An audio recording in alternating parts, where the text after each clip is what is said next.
taking the stuff from the race cars and the high-tech race cars. They're wanting to put it on the street because the new pro touring movement and the street car movement, they want the cars to perform as good or better than they look. And we're seeing $500,000 cars out there that are out on the racetrack. You never saw that before. Right. It's a whole new movement. So we know you guys are famous, you know, the Afco line's been famous in racing shocks and racing exhaust and different cooling products and stuff. How big is the catalog these days? It's about 150 pages. Yeah, so let's talk about some of the things you have here, because some of these look like they'd lend themselves to muscle car applications. They do. We actually build some specifically for that. We take our racing heritage that we've done for over 25 years, going on 30 years, and actually just taken that technology and those qualities and all those characteristics and made it available for the street. We've got, this is a good example of one of our latest radiators. It's actually a LS conversion radiator for a first-gen Camaro. A lot of guys are putting the LS engines in them. So we kind of one-up the deal. Instead of just making it fit an LS engine and things like that, the LS engine design has it so you have to run the upper radiator hose across the engine compartment, which a lot of builders don't like that. We put both the hoses on the same side, which gives us a double pass radiator. It's about 15% more efficient. We've also got this new look.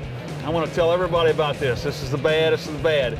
It's what we call our stealth black look. We call it classic look also for the street rods or the 32 Fords, things like that. Yep. This is not just a flat black paint that a lot of people put on. Okay. It's actually a proprietary finish. It's a 3-step in-house process. Not only gives you the nice stealth look, the black look, but the finish actually dissipates the heat better than just plain aluminum. Really? Wow. So we kind of got a 2-for-1, so it's a really neat piece. So are we letting out what that is? Is it an epoxy or a ceramic or a paint, or what do we say? It's Afco paint. I can't tell you. It's really that good. A thing I wanted to mention also, in our radiators, we're offering those in a regular satin finish like we always have. We're also offering them in the black finish, and we're also offering in a full polished show finish. Okay. So whatever kind of car you're doing, we got you covered. We offer them with single or dual fans, or no fans at all, with transcooler and without transcooler. Okay. And I see this one here also has kind of a shroud built in and mounting brackets. That's right. The other thing, I'm glad you mentioned those mounting brackets, because a lot of companies out there offer radiators. You go to put it in a 67 or a 69 Camaro, Mustang, whatever, all you have to do is drill a couple holes. These cars are so classic right now, the prices are high, people don't want to drill on them. So we make all of our radiators what we call direct fit. It is the real McCoy. When you drop it in, the only thing you put in your radiator support is bolts. Wow, cool. Factory holes. Now I do see this one with the dual fans. Do we have any sort of rating as far as power levels or what you recommend the use for? What we do with that, and there's a lot of mystique about there. You know, we get a lot of calls. People say, well, you know, will your radiator cool 700 horsepower? And I'll tell you what it gets down to. I've answered a lot of questions this week pertaining to that. What it really gets down to is there's a formula we use. It's tried and true. It works. For all of America out there, 1 square inch of core for every horsepower you're producing. If you go by that golden rule, you won't go wrong. You can cheat that a little bit by maybe putting the transmission cooler as an external cooler. Separate, yeah. You can also buy a little bit of extra cooling capacity by putting a good fan and shroud, a good sealed one. So you can kind of cheat it up a little bit, but if you go by that golden rule, you won't go wrong. So 1 square inch per horsepower. Now, something like this, are we talking different core thickness or? Glad you asked that. You're hearing a lot in the market out there about triple core, 4 core, all these different things to make it happen. The old copper brass were rated that way. Exactly.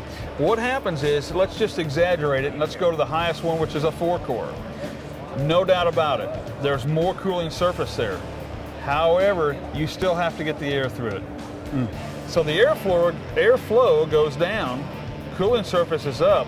What we found at Afco is the best happy medium is a 2-row radiator, 1-inch rows.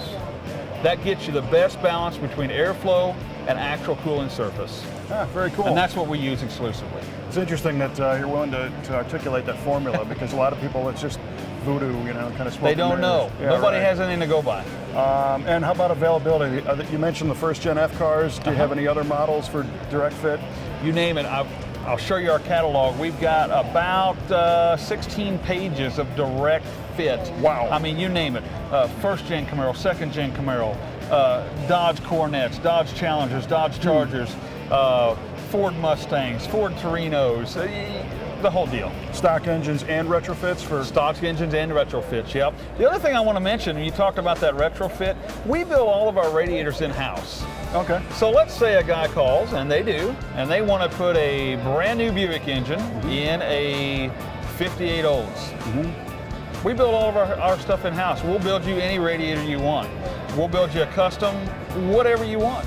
You tell us, you call us. You guys have any formulas or blueprints on how to make a guy, you know, help him figure out what size and what he needs for outlets, dimensions, and all the rest? We do. We have a template we're working on it's going to be up on our internet site very shortly, afcoracing.com. Cool. We haven't mastered that yet, but we know that is a struggle for most of our customers. And well, you know, yeah, I'll tell you, even in our own shop, sometimes an inch is this big, sometimes it's not. So I understand that can be challenging. Yes, because you only want to buy one once. That's right. And if you once it's welded together, it's welded together. It's done. Yeah. So a lot of times we have customers send in templates. That's always good. Gotcha. Anytime you have questions, give us a call. We'll walk you through it, and you know, a lot of times you'll say, I want the inlet here or outlet there, and we'll tell you, well, the tank's not wide enough. Can we widen the tank? Gotcha. We'll go through that with you and make sure, because we understand you're spending a lot of money on the car, you want it right. But it sounds like with that many applications, chances are, especially for, you know, our viewers are mostly muscle car guys, you're going to probably have something that's going to work. Have you ever heard there's an app for that? There's an app for that, huh? We're just about there. Nice, Okay. nice. So in addition to the radiators, AFCO has a large selection of different shock absorbers here. Tell me, what goes into a good street / you know, weekend warrior autocross type shock? A lot of things. You know, as we mentioned earlier, AFCO has a long tradition of circle track racing, of drag racing. The demands in those shocks are very high. It has to be precise, it has to be consistent, it has to be a lot of those things. And as we mentioned before, those things are now making their way to the street. What's interesting about the Pro Touring movement is these customers want a shock that can do everything. They can do everything. Yeah. It has to ride like a Cadillac to the track. It has to race like a race car, and then ride back home like a Cadillac. Right. How do you do it? Well, that's the interesting part. We've had so much shock technology over the years that it actually was pretty easy for us. We can fine-tune it so much. We offer a lot of shocks out there for the Pro Touring guys. The two probably most popular ones are your double adjustables, and then also we have this canister double adjustable, which I have here.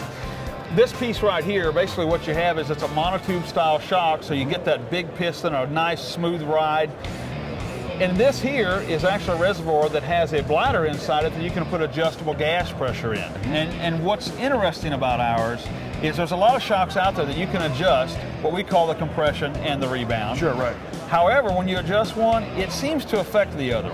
Okay. Not as much, but it seems to affect it. With our racing tradition, we've separated that years ago. Okay. So when you adjust compression, that's all you're going to adjust. So now in this, we have a nice, truly separate circuit for compression and for rebound. And now you're telling me there's a separate gas reservoir as well? That's right. What you can do is, with this piece right here, there's a bulb inside here that holds the gas, okay? You can bring it down to 0, or you can put it up to 115, 120 PSI. So you pump this up with gas, it's nitrogen gas. Yeah. It actually acts like the car has a stiffer spring. It puts what we call preload in this shaft. As you air this up, this shaft will come out.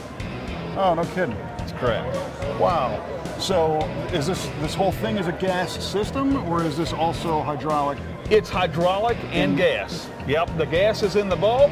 All the oil and hydraulics is outside the bulb and in this Very right interesting. here. I'm familiar with some of the high-end European cars used a hydraulic oil shock with a reservoir of nitrogen, compressed nitrogen. There you go. And you hit a small bump, the nitrogen compressed, hit a big bump, and it was the hydraulic. So you got kind of the same deal, but That's it's exactly adjustable. right. And it's ride height adjustable as well. Because it's a coilover. Because it's a coilover.